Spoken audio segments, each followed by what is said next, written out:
Ben Simmons wants out of Philly. That is no surprise. I mean, this has been widely reported for weeks, months even, and it just now seems to, at least publicly, be coming to a head. For some reason, this is, again, publicly, I have to imagine, not privately. This comes to the surprise of Doc Rivers. Wait, what?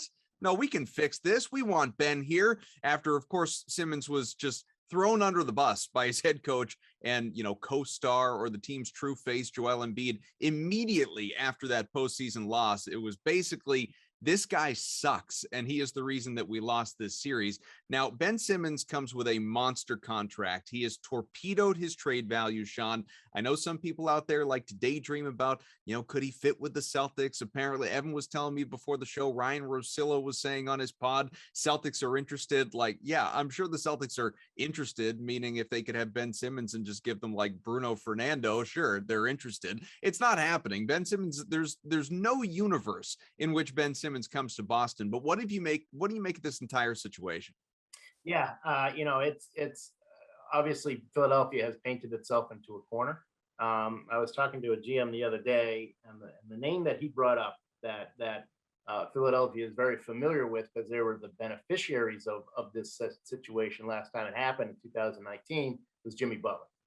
And what's happening now is, Philadelphia is still waiting for the Damian Lillard offer. They still want, they see Damian Lillard for Ben Simmons as the deal they want. The rest of the league is waiting for the Jimmy Butler offer. Remember what Philadelphia gave up to get Jimmy Butler when Jimmy Butler in 2019 didn't want to show up for camp with Minnesota, and then he does show up and he kind of tanks everything, and he's making a joke out of practice and all this stuff, and just everything collapsed there.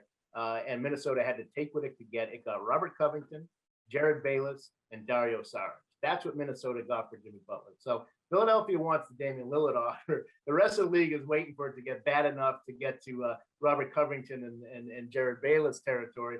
And that's kind of where it's been stuck, pretty much going back to the draft. They had conversations with a number of teams. I know the Warriors were one. The Warriors said no thanks.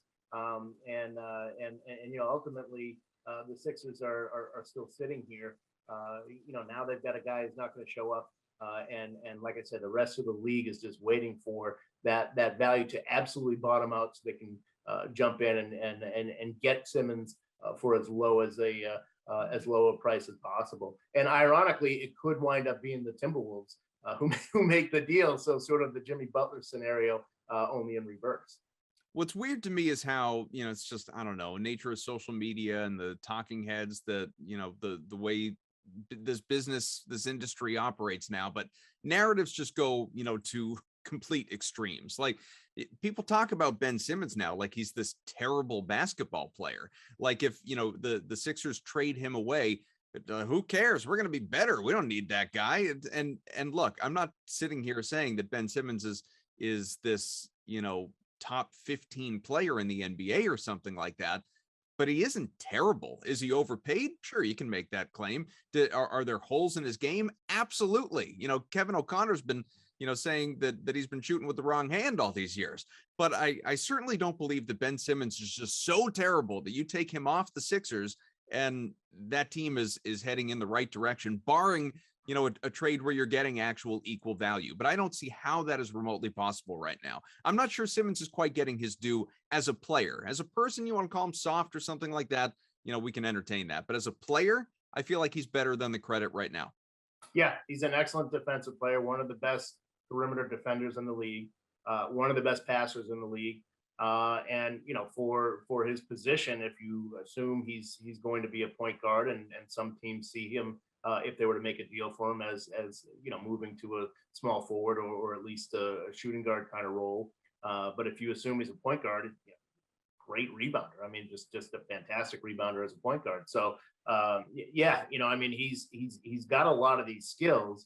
I think the thing that is troubling about him, though, is the unwillingness to shoot and the shaking of the confidence. That's the obvious thing. That's what Doc Rivers and Joel Embiid were frustrated with, and when they said what they said after Game 7 in that loss to Atlanta. But at the same time, that hasn't always been the case. I mean, it seemed to be something that got worse and worse as this season went on.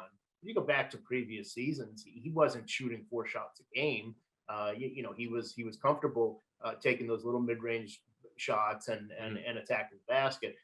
He did not seem to want to do that as this season went on, but it's not like that's been the defining factor of his whole career. In Philadelphia was in a similar situation with Markelle Fultz, you remember, and wasn't sure what to do. You didn't have any body of evidence there if you were Philadelphia that showed that he was going to break out of this. He never really put anything forward for them. At least with Simmons, you're in a situation where you're looking at a guy and you're saying he hasn't always been like this, so he's going to go somewhere else. He's going to go to wherever, Sacramento or somewhere, and he'll be fine.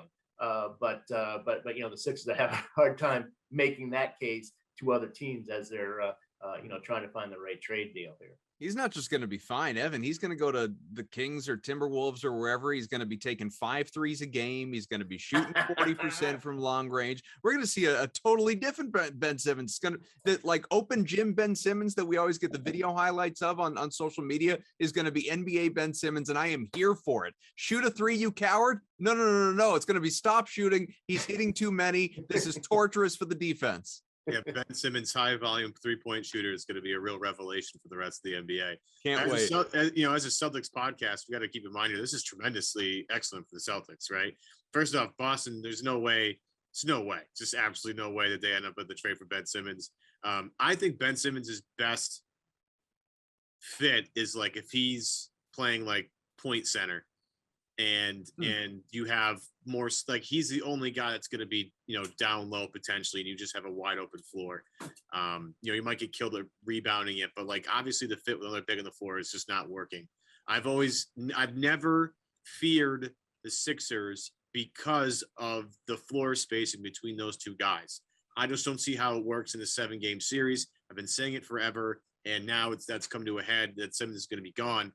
Part of me is terrified at what the return would be, because that could really actually end up balancing out Philadelphia better than they are right now. Now we'll see with, is it D'Angelo Russell and Malik Beasley and whatever the hell else from Minnesota for Simmons? I'm not really terrified of D'Angelo Russell either. Sounds like that's not how you keep Cat happy. Right. So, well, I mean, and then again, the fit with Cat would be very weird too. So like as a C's podcast and people that watch them and digest them and study them, where he ends up, like the Dame Lillard thing obviously terrifies everybody, because Dame and Joel Embiid on the floor at the same time would be really something. As I'm with Sean, I don't think it's going to happen. I think Dame is probably going to ride this out a little bit, see what it is in Chauncey and go from there.